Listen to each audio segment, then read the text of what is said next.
ये है ल्यूसेंट की जीके एंड जीएस की सीरीज़। इसमें हम देखेंगे 25 क्वेश्चन जो कि होंगे history, geography, polity, economics and general science के।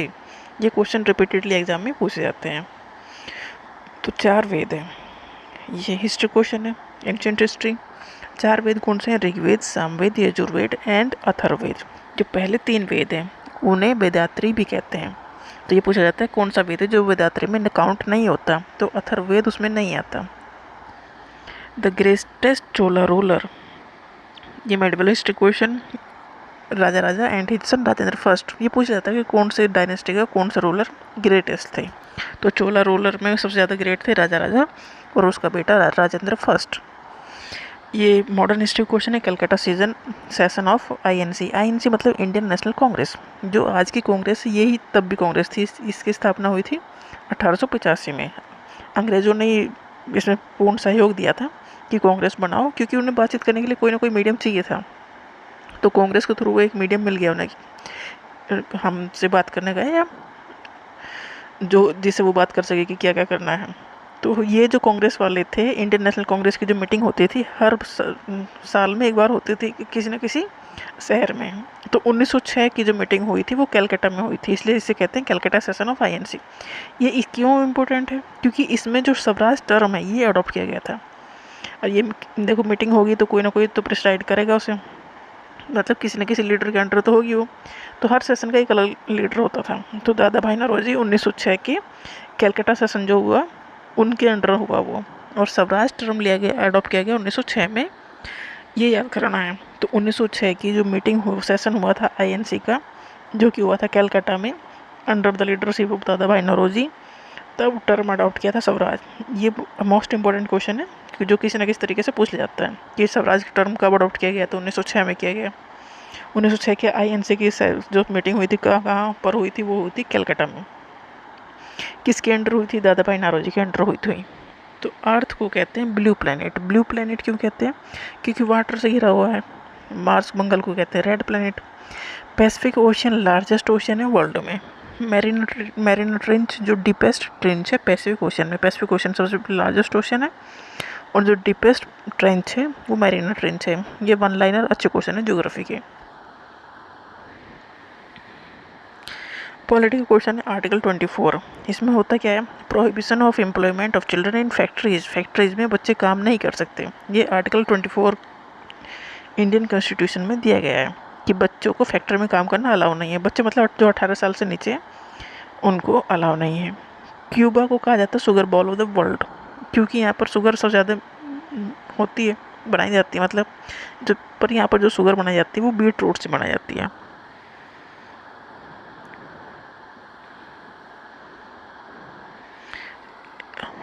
लिवेनहॉक को कहा जाता है फादर ऑफ बैक्टीरियोलॉजी। ये पूछ लेता है, जनरल साइंस का क्वेश्चन है। फादर ऑफ बैक्टीरियोलॉजी लिवेनहॉक, क्योंकि लिवेनहॉक ने नई बैक्टीरिया की डिस्कवरी की थी, खोजा था। ऋग्वेद, देखो 4 वेद हैं। ऋग्वेद सबसे पुराना है, उसमें से सबसे पहले यही है। इसमें 10 मंडल हैं। ये पूछ लेता है कि इसमें कितने मंडल हैं? तो ऋग्वेद में 10 मंडल हैं। जो 10th मंडल है ऋग्वेद में उसमें है प्रुसुक्ता, और प्रुसुक्ता में एक्सप्लेन किए गए हैं 4 वर्ण। तो कौन कौन से वर्ण है? ब्राह्मण, क्षत्रिय, वैश्य, शूद्र। पूछ लिया जाता है कि 4 जो वर्ण हैं ये कहाँ से आए हैं? तो ऋग्वेद के 10वें मंडल के प्रुसुक्ता में ये एक्सप्लेन किए गए हैं 4 वर्ण के बारे में। तो 4 वर्ण का हमें कहाँ से मिलते हैं? ऋग्वेद के 10वें मंडल से। Bipin Chandra Pal founded English weekly New India. जब आज़ादी की लड़ाई लड़ी जा रही थी तो जो फाइटर थे, फ्रीडम फाइटर जो थे, वो वीकली या न्यूज़पेपर निकालते थे, क्योंकि जनता को अवेयरनेस कैसे देंगे। तो सब ने कुछ कुछ अपने न्यूज़पेपर निकाले। तो बिपिन चंद्र पॉल के न्यूज़पेपर का नाम था न्यू इंडिया, और ये इंग्लिश में था और ये वीकली था। तो पूछ लिया जाता है कि न्यू इंडिया न्यूज़पेपर किसका था? तो ये था बिपिन चंद्र पॉल का। किस लैंग्वेज में था? ये था इंग्लिश में, क्योंकि कुछ न्यूज़पेपर अलग अलग लैंग्वेज में थे। Atlantic ocean second largest ocean है, फर्स्ट लार्जेस्ट ओशियन है पैसिफिक ओशियन। इंडियन ओशियन एक ओनली ओशियन ऐसा है जिसका नाम एक कंट्री पे रखा गया है, डेफिनेटली इंडिया के नाम पे रखा गया है। आर्टिकल 30 है right of the minorities to establish and administer educational institute. जो माइनॉरिटी है मतलब जिनकी पॉपुलेशन कम है, वो अपना एजुकेशन इंस्टीट्यूट खोल सकते हैं और उसमें खुद को प्रायोरिटी दे सकते हैं। आर्टिकल 40 है about village panchayat, most important है ये। जो पूछ लेता है कि पंचायत के बारे में कौन से आर्टिकल में एक्सप्लेन किया गया है, तो आर्टिकल 40 ऑफ इंडियन कॉन्स्टिट्यूशन। तो आर्टिकल 40 में बताया गया अबाउट द विलेज पंचायत। गरीबी हटाओ, ये नारा आया कहाँ थे? 4th 5 ईयर प्लान में। 4th 5 ईयर प्लान आया 1969 से 1974 तक। कब तक चला? 5 साल प्लान चलते थे ना, 12 प्लान चले 5 ईयर के, अब तो बंद हो गए वो जब से मोदी गवर्नमेंट ने ये हटाया है। तो 4th जो 5 ईयर प्लान था, जो कि था 1969 से 1974 तक, उसमें ये नारा दिया गया था, उसका यह ऑब्जेक्टिव बनाया गया था कि हमें गरीबी को हटाना है। तो गरीबी हटाओ किस 5 ईयर प्लान में था? 4th नंबर के 5 ईयर प्लान में। इंसेक्टिसाइड्स मतलब इंसेक्ट्स को मारने वाले, तो डीडीटी, गैमेक्सिन, एल्युमिनियम फास्फेट, ये जनरल साइंस का क्वेश्चन है।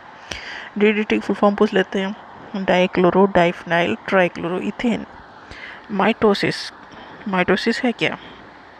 Cell division occurs in somatic cells which take part in the growth, repair and development. देखो, दो टाइप का डिवीजन होता है, माइटोसिस एंड मियोसिस। तो माइटोसिस जो डिवीजन है वो सभी सेल में होता है एक्सेप्ट रिप्रोडक्टिव सेल्स।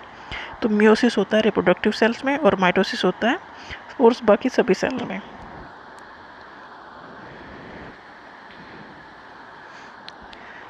एक 108 उपनिषद है, ये तो पता है। सबसे ओल्डेस्ट उपनिषद है बृहदारण्यका। ग्रेटेस्ट राष्ट्रकूटा रूलर कौन से हैं? वो है गोविंद III एंड अमोघवर्षा। इंडियन नेशनल कांग्रेस की 1907 में जो मीटिंग हुई वो सूरत में हुई, ठीक है। और सूरत में जो इंडियन नेशनल कांग्रेस दो पार्ट में डिवाइड हो गई, एक में था एक्सट्रीमिस्ट, दूसरे थे मॉडरेट्स। एक्सट्रीमिस्ट्स कह रहे थे कि हम लड़के आज़ादी लेंगे, मॉडरेट कह रहे थे हम बात करके आज़ादी लेंगे। तो मतलब दो विचारधाराओं में बट गई इंडियन नेशनल कांग्रेस। तो पूछ लिया जाता है कि ये सेशन कब हुआ था? ये 1907 में हुआ था। और कहाँ हुआ था? ये सूरत में हुआ था।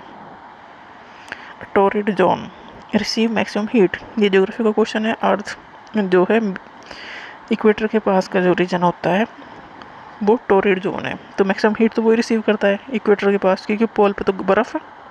अगर वहाँ हीट जाती तो बर्फ़ होती क्यों? तो इक्वेटर जहाँ अफ्रीका है, अफ्रीका से होकर गुजरता है इक्वेटर। देखो कितने वहाँ हीट का इफेक्ट कितना ज़्यादा है। इंडिया थोड़ा इक्वेटर से ऊपर है बट यहाँ भी हीट का इफेक्ट तो है। तो टोरिड जोन जो है वो मैक्सिमम हीट रिसीव करता है इक्वेटर के ऊपर, और इक्वेटर के नीचे टोरिड जोन है कुछ पार्ट तक।